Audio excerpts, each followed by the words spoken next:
messieurs, bonsoir. Il est 20h sur les antennes de la Télé Futur Média. C'est parti pour le sommaire de cette édition. Colère des mécaniciens déguerpis au rond-point Nord-Foire. Ils disent n'avoir reçu aucune indemnisation, encore moins de site de recasement. Faux, rétorque le coordonnateur du projet de la VDN.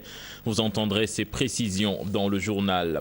Bras de fer entre les populations de la cité Amal, de la Patte d'Oie et un concessionnaire. Les habitants s'opposent à l'érection d'un parking dans la cité, source d'inondation selon eux. Ciné, Goudiri, deux localités, même problème. Les populations réclament de meilleures conditions de vie avec entre autres le relèvement du plateau technique sanitaire. À suivre en fin d'édition. Voilà le sommaire de cette édition. Tout de suite le développement.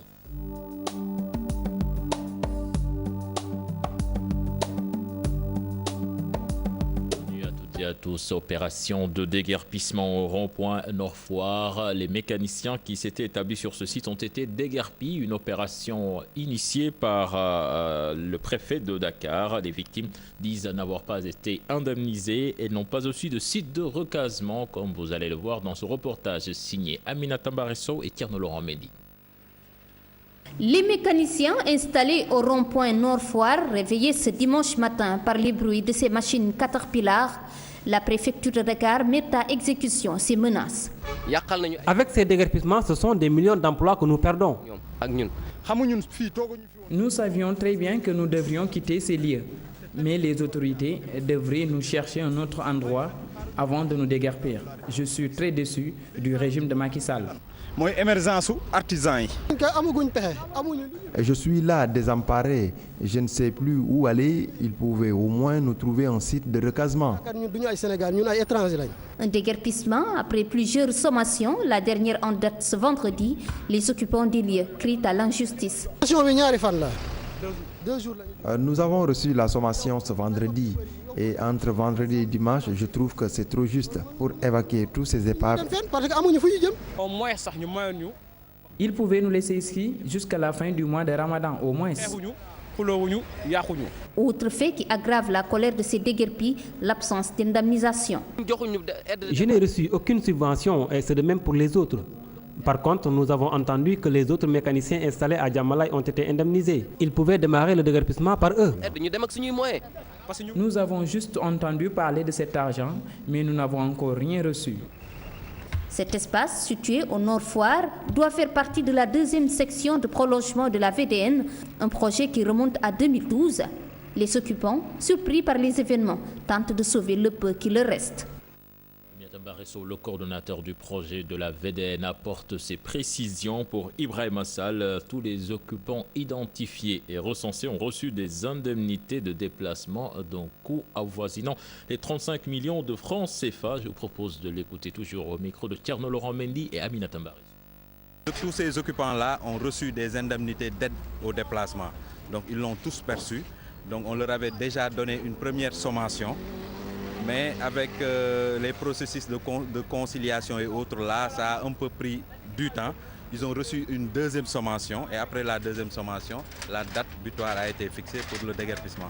À peu près 35 millions ont été distribués aux occupants de l'emprise du projet, juste au niveau de Djamalai.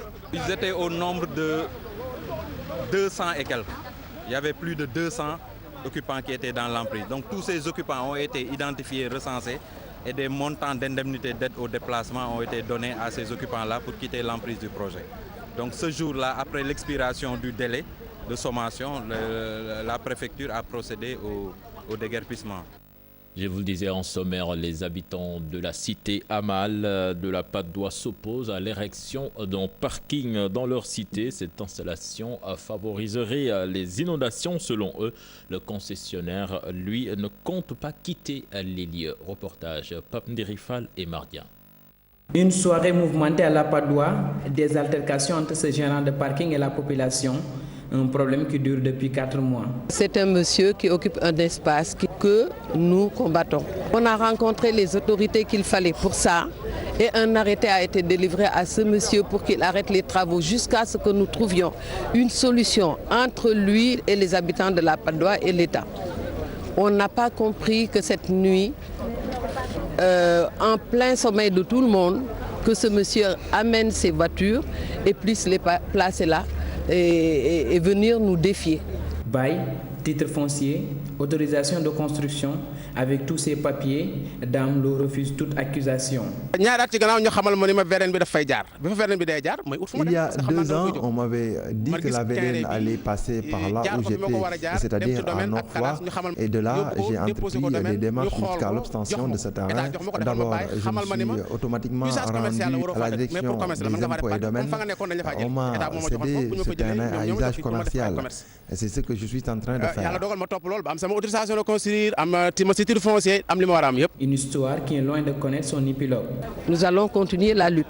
Maintenant, s'il cherche le combat, nous lui conseillons de ne pas nous pousser à nos dernières limites. Toutes les autorités ont fui leurs responsabilités. Seul le commissaire des parcelles Assini a fait le déplacement jusqu'ici. Dès demain, je ferai appel à un huissier et ensuite je vais porter plainte contre ceux qui ont détruit les biens. Avec des papiers en bonne et due forme, ce gérant ne compte pas bouger d'un iota, une attitude que récuse la population. Il fustige le mutisme des autorités. Pape Derifal, les travaux du pont de l'Émergence, une des principales causes multiples de cas d'agression et de vol au HLM Grand Yoff, c'est du moins l'avis des populations qui déplorent cette insécurité grandissante qui y règne. C'est un reportage signé Chertidian John et Adamagui. Les cas d'agression se multiplient de plus en plus aux HLM Grand Yoff. Dans ce quartier, l'insécurité règne en maître. Ici, on note à la fois des cas de vol et d'agression. Le dernier en date, c'était lors du combat cité Zarko. Des jeunes armés jusqu'aux dents ont tout emporté sur leur chemin.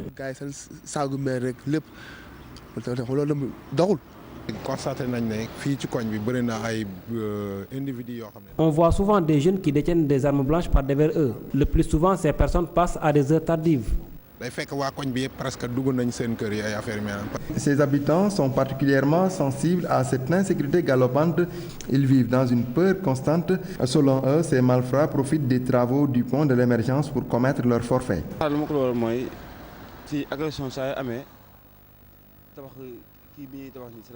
Avec ces travaux du pont de l'Émergence, beaucoup de jeunes profitent des embouteillages monstres pour voler à l'arraché des sacs ou d'autres articles.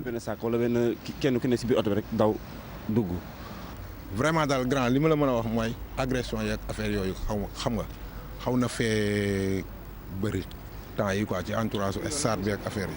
En attendant, les populations prennent leur mal en patience avant de trouver solution définitive à cette insécurité grandissante qui hante leur sommeil. Ils interpellent les services de sécurité. Direction Louga à présent avec les femmes qui plaident pour une prise en compte des recommandations faites dans le cadre de la révision de la stratégie d'équité et de genre. C'était lors d'un atelier tenu à Louga. Il a été constaté que beaucoup d'inégalités existaient dans le document élaboré en 2005. Pour corriger cette disparité, les femmes du Nyambou ont interrogé toutes les observations dans le rapport qui va être présenté au ministère de la Femme, de la Famille et de l'Enfance. Là-dessus, je propose d'écouter les explications d'Aram Kumbafal-Nias au micro de Tchernofal. Nous avons passé en revue l'ensemble des secteurs. Pour chaque secteur, nous avons regardé vraiment la prise en compte des femmes par rapport aux hommes. Et nous avons vu les écarts. C'est suite à ces écarts que nous avons formulé vraiment de fortes recommandations pour permettre à la prochaine stratégie SNEC de vraiment corriger ces inégalités-là. Et aussi, par rapport au PSE, car actuellement, le PSE est le document de référence de notre pays. Et par rapport au PSE, vraiment, dans les projets en perspective, qu'on corrige vraiment ces inégalités-là. Kolda reste sur ses gardes avec la menace du virus Ebola. C'est ainsi que le réseau africain pour le développement intégré a mis en place un programme de 11 mois pour continuer à la riposte. Kédougou, Tamba et Sédhiou seront les prochaines cibles. C'est une correspondance signée Abdoulaye Diallo. Un projet de lutte contre la maladie à virus Ebola, c'est ce que le réseau africain pour le développement intégré RADI a démarré à Kolda. Le virus Ebola menace la vie du citoyen, déstabilise et isole la famille, marginalise la communauté, affaiblit l'économie et remet en cause les stratégies de développement.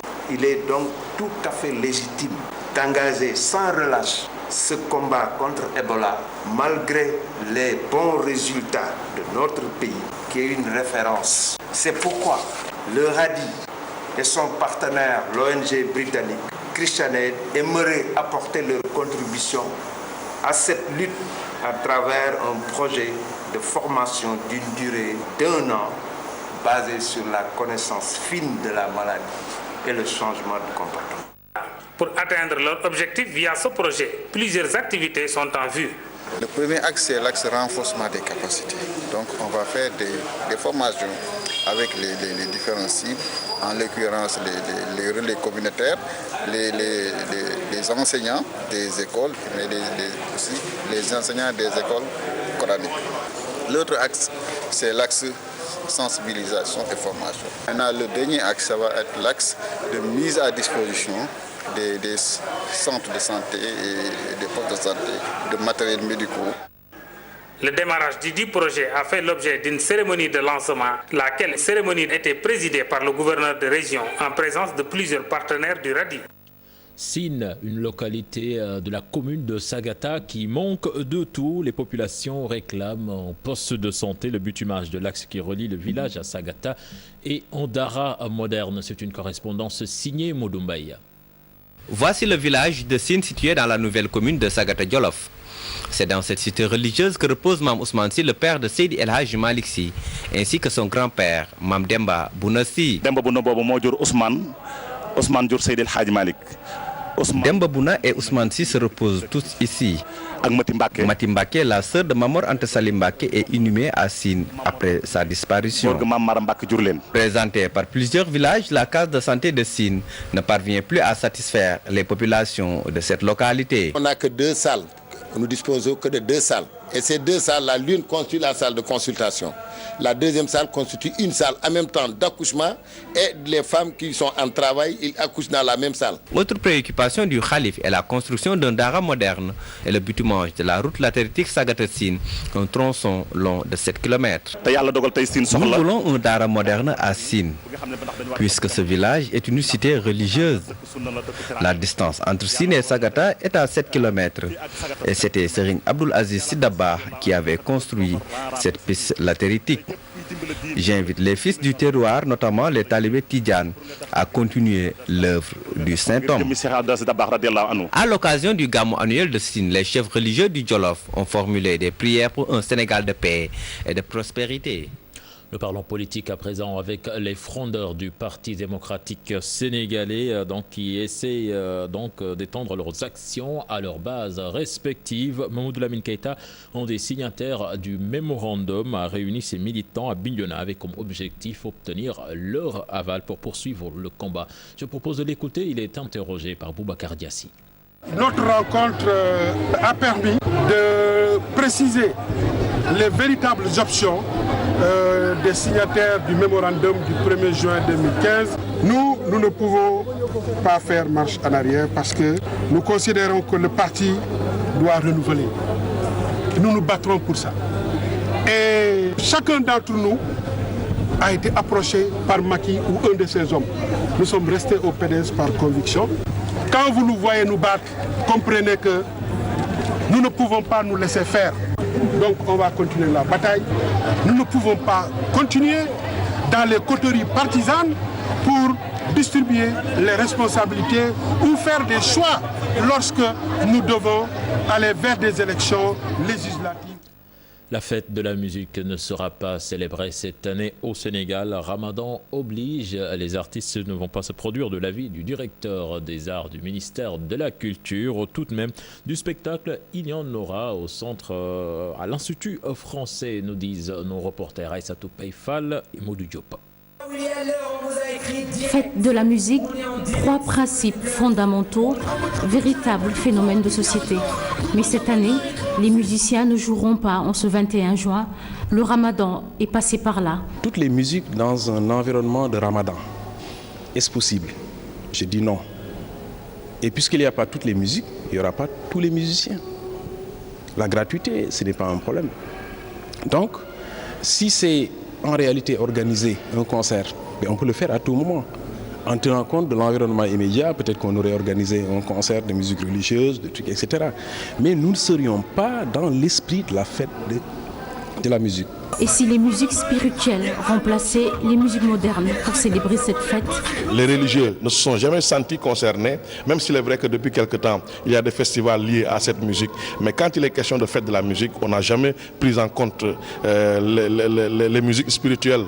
Jamais ils se sont sentis concernés, raison pour laquelle même durant le Ramadan, on ne sent pas la scène des musiques spirituelles. Quand on va vers la fête de la musique qui coïncide avec certaines dates, il va falloir prendre les devants. Mais là, même le ministère n'a pas bougé du tout. Même le ministère... À l'Institut français de Dakar, certains artistes ont su prendre les devants, d'après Michael Souma. L'Institut français qui a donc célébré la fête de la musique samedi le 13, il y a une semaine, justement pour cause, n'est-ce pas, de Ramadan. Il y a eu une scène ouverte, donc il y a eu le groupe Lergui qui s'est produit, l'artiste chanteur Saro également qui s'est produit, et bien d'autres artistes donc, qui ont pris part à la fête de la musique.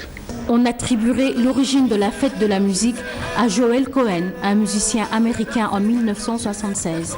Le 21 juin 1982, Jacques Lang, alors ministre de la Culture, lance la première fête, jour du solstice d'été, une nuit païenne se référant à l'ancienne tradition des fêtes de la Saint-Jean. Et cette PAIFA, l'actualité internationale nous mène en Italie, au Mali et en Somalie avec cette attaque donc de Shebab dans la capitale somalienne qui a tué 3 rebelles. C'est avec Adi Atala. Ce dimanche, des combattants Shebab ont lancé une attaque suicide à l'aide d'une voiture piégée contre une base des services de renseignement à Mogadiscio, la capitale somalienne.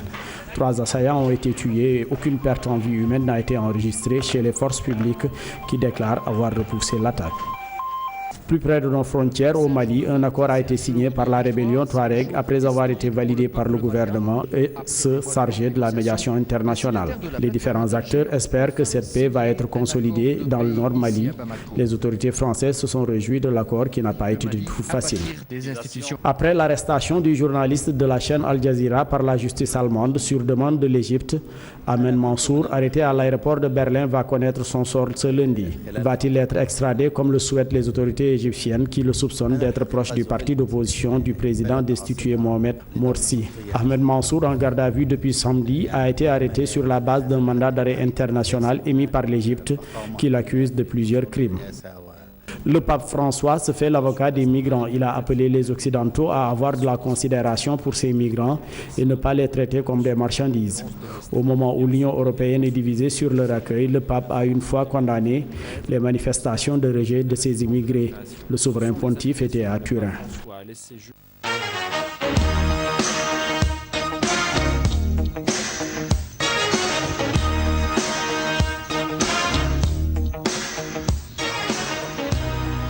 L'école des officiers de la gendarmerie a abrité la coupe du haut commandant de la gendarmerie organisée par la Fédération sénégalaise de tir et chasse, occasion saisie par Mamadou Ba, président de la fédération, pour appeler les forces de défense et de sécurité à s'intéresser davantage au tir sportif. Un sujet signé Pape Chardiac et Tierno Laurent Mendy.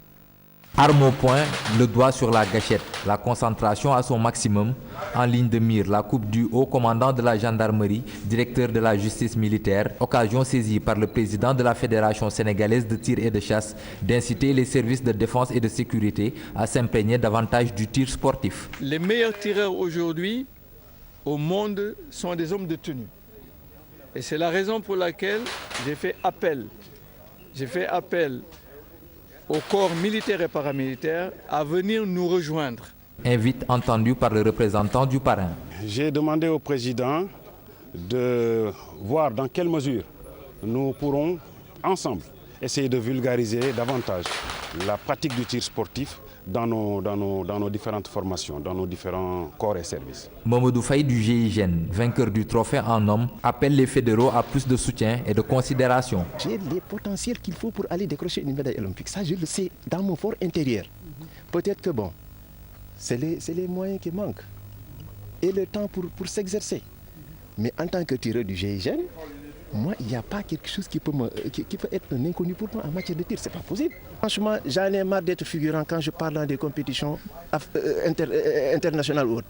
Ça me fait mal, très mal même. Marème Fall de l'ADTC, elle, a l'esprit déjà tourné vers les prochaines échéances. On n'a pas été au plus haut de nos performances, mais bon, on a su se battre. C'était une belle compétition avec beaucoup de surprises. Donc, alhamdoulilah, j'espère qu'on pourra répercuter ça pour les prochaines compétitions. 25 mètres en dames, combiné 22 en hommes, cette compétition dotée du trophée du directeur de la justice militaire a compté la présence de clubs tels que l'ASFA, KEO ou encore l'association dakaroise de tir et de chasse.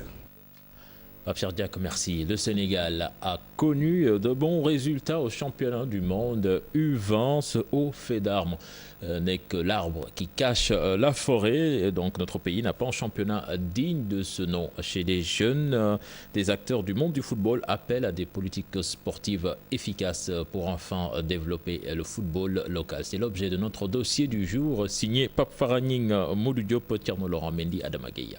Une place de finaliste lors du dernier CHAN, une performance à saluer. On peut dire que le mot exploit n'est pas excessif. Je pense que c'est une performance historique, parce que c'est la première fois, en tout cas, que la sélection nationale U20 se retrouve en Coupe du Monde. Ça, c'était déjà important, le fait de participer à la Coupe du Monde, mais également le fait, disons, d'être parmi les demi-finalistes. Malgré ces prouesses, les juniors n'ont même pas un championnat digne de ce nom.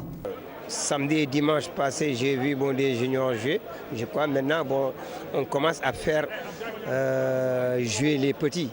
Mais on ne joue pas assez peut-être. S'il n'y a pas de championnat officiel, mais dans les régions, il y a des championnats régionaux et à la fin, on regroupe les équipes championnes qui se retrouvent à Dakar pour un grand tournoi. On vous dit que lors, disons, de la CAN U20, le championnat junior n'avait pas encore repris ses compétitions.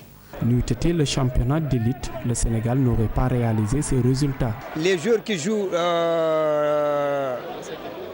dans cette équipe jouent en deuxième division ou en première division. Parce que si les juniors ont fait de bons résultats, aussi bien au CHAN qu'au mondial, nous le devons beaucoup plus à la compétitivité de certains joueurs au niveau du football d'élite.